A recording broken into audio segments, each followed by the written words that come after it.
Point होता है ना, हम सबकी ज़िंदगी का एक सेंटर पॉइंट होता है।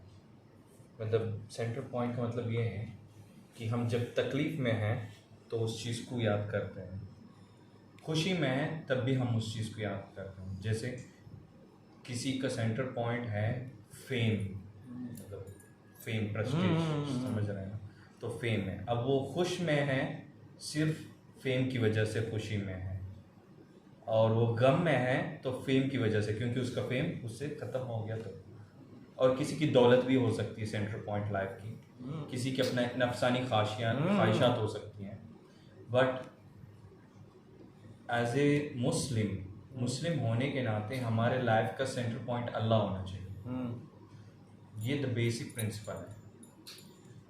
अब आप जब अपने लाइफ का सेंटर पॉइंट अल्लाह को बनाओगे तो अल्लाह की जो चीज़ पसंद है, अल्लाह को जो चीज़ पसंद है वो आपकी पसंद होगी, अल्लाह को जो चीज़ ना पसंद है वो चीज़ आपकी नापसंद होगी, चाहे आपका मन कितना भी चाहे उस चीज़ को। तो ये एक बेसिक आंसर है हर सवाल का। अब अल्लाह ने अगर कहा मुझसे कि इस इंसान की इज़्ज़त करनी है, तो मैं वहाँ ये नहीं सोचूंगा कि किस बुनियाद पे मैं इसकी इज़्ज़त करूँ। राइट, ये आलिम है इसकी वजह से इज़्ज़त करूँ, इंजीनियर है इसकी वजह से इज़्ज़त करूँ, या पॉलिटिशियन इसकी वजह से इज़्ज़त करूँ। ना, मेरे लाइफ का सेंटर पॉइंट अल्लाह है। मतलब आम भाषा में समझो कि मैं सबसे ज़्यादा मोहब्बत अल्लाह से करता हूँ। अब यहाँ पे जितने बैठे हैं, अब ये हैं वो फला जो भी हैं, अपने अपने ज़िंदगी की एक महबूब चीज़ है इनके पास।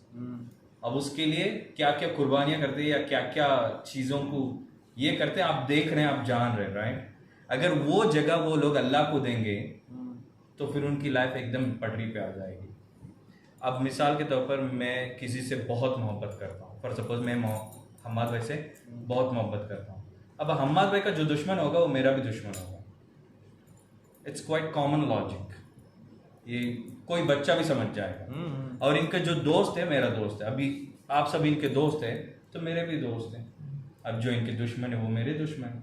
राइट, तो ऐसे ही जब अगर इनकी जगह पे या इनसे ज़्यादा प्रायोरिटी की पोजीशन पे मैं अल्लाह को रख रहा हूँ, तो अल्लाह के जो दोस्त है वो मेरे भी दोस्त होंगे, और अल्लाह के जो दुश्मन है वो मेरे भी दुश्मन होंगे। अगरचे कि फॉर सपोज आप लोगों की कुछ हैबिट्स है जो मुझे पसंद नहीं है, मगर फिर भी आप इनके दोस्त हैं, तो मैं आपको भी दोस्त मानता हूँ।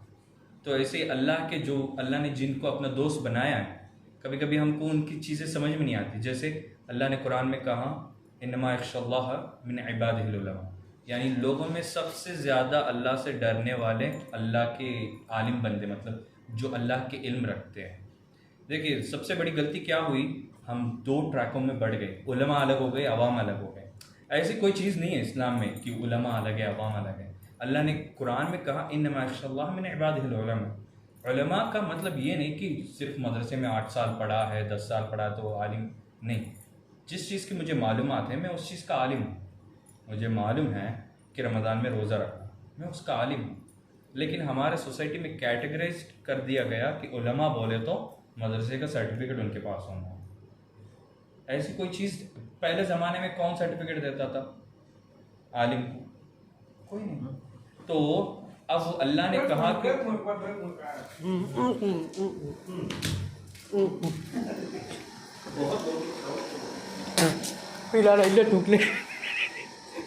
तो अब अल्लाह ने कहा कि ये जो है द बेस्ट है, मेरे जो लोग हैं मैं उनमें से द बेस्ट। और अल्लाह की क्या है, एक सुन्नत है, अल्लाह तबारक ताला की एक सुन्नत है, एक मतलब एक कानून, एक रूल है कि अल्लाह जो भी चीज़ बनाता है ना उसमें से कुछ चीज़ों को द बेस्ट बनाता है।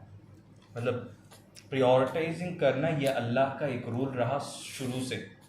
अल्लाह ने सारे मखलूक़ात को बनाया, उसमें से इंसान को अशरफुल मखलूक़ात कहा।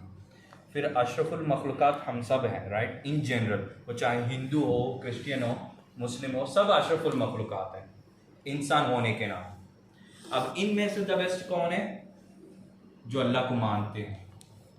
राइट, अब ये अल्लाह को मानने वालों में से बेस्ट कौन है? रसूल है, अंबिया। फिर अंबिया में से द बेस्ट कौन है? रसूल है। रसूल में से द बेस्ट कौन है? 5 रसूल है। मतलब 1,24,000 तो हैं, उनमें से फिर अल्लाह ने 5 लोगों को उलुल अज़्म पैगंबर कहा। कौन? हजरत नूह, इब्राहिम, मूसा, ईसा, मुहम्मद। ये 5 सारे अंबिया में से द बेस्ट। फिर इनमें से फिर अल्लाह ने और कैटेगरी बढ़ा दिया और इन 5 में से दोनों को सेलेक्ट किया। वो कौन है?